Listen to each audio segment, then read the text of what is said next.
২০২৪ সালের আগস্টে বাংলাদেশে শেখ হাসিনার সরকার জনগণের অসন্তোষে পদত্যাগ করতে বাধ্য হয়। অনেকটা একই পরিস্থিতি দেখা দিয়েছে তুরস্কেও। এরদোয়ান সরকারের বিরুদ্ধে বিক্ষোভ শুরু করেছে দেশটির সাধারণ জনগণ। এমন অবস্থায় দুই দেশের রাজনৈতিক অস্থিরতা এবং জনগণের প্রতিবাদ একই সংকটের ইঙ্গিত। তাহলে তুরস্কেও কি বর্তমান সরকারের পতন ঘটতে পারে? বিস্তারিত ইশতিয়াক হোসেনের প্রতিবেদনে।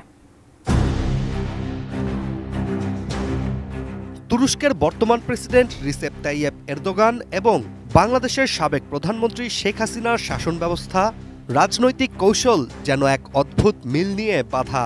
দুই দেশের ইতিহাস, ভূরাজনৈতিক অবস্থা এবং জনগণের মনোভাব আলাদা হলেও দুই দেশের শাসনে রয়েছে এক গভীর সমান্তরাল মিল। কোয়ালিটি সম্পন্ন আন্তর্জাতিক মানের still bar CSRM, committed for better still. Erdogan একসময় ছোটখাটো রাজনৈতিক পার্টির নেতা হিসেবে উঠেছিলেন। তার নেতৃত্বে তুরস্ক দ্রুত উন্নতির দিকে এগিয়ে যাচ্ছিল, যার জন্য তার জনপ্রিয়তা আকাশচুম্বী হতে শুরু করেছিল। একদিকে তিনি তুরস্কের অর্থনৈতিক সমৃদ্ধি বাড়িয়েছিলেন, অন্যদিকে দেশটির রাজনৈতিক জীবনে এক নতুন দিশা নিয়ে এসেছিলেন।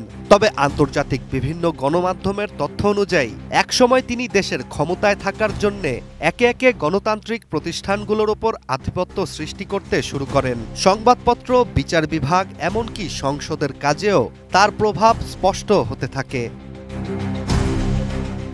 বাংলাদেশের ক্ষমতাচ্যুত শেখ হাসিনার গল্প কিছুটা একই। দেশের রাজনীতিতে অনেক সময় পার করার পর তিনি দীর্ঘদিনের জন্য দেশের নেতৃত্বে আসেন। ২০০৯ সালের পর শেখ হাসিনা ক্ষমতায় ফিরে এলে তার জনপ্রিয়তাও আকাশ ছুঁতে থাকে। তবে তার শাসনকালের কিছু বছর পরই বিরোধী দলের শক্তিশালী উপস্থিতি সংকুচিত হয়ে আসে। কমতে শুরু করে সংসদে বিতর্ক, সংবাদপত্রের স্বাধীনতা ও বিচার ব্যবস্থায় তার সরকারের প্রভাব নিয়ে আলোচনা শুরু হয়।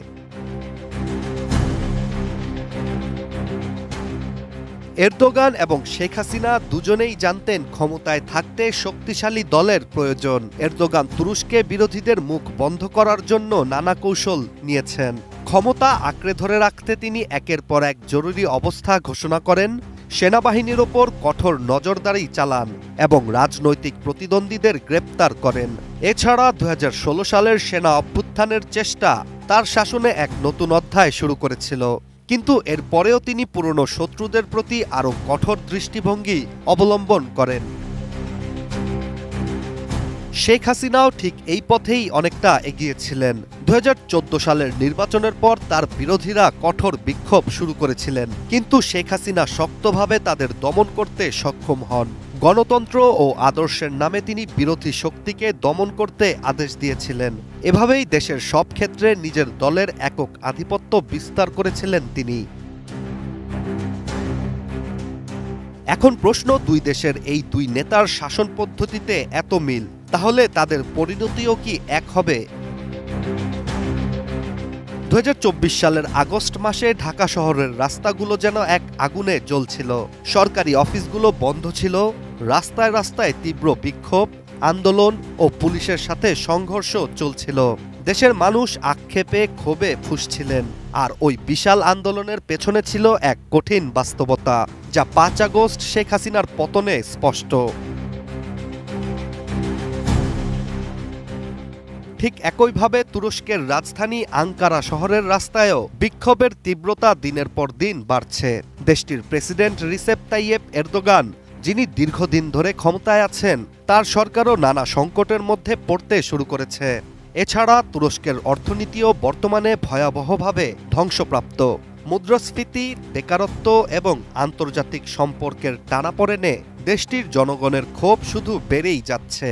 আর যে কোনো দেশের সরকারের প্রতি জনগণের আস্থা ভাঙতে শুরু করলেই গুঞ্জন উঠতে শুরু করে সরকার পতনের।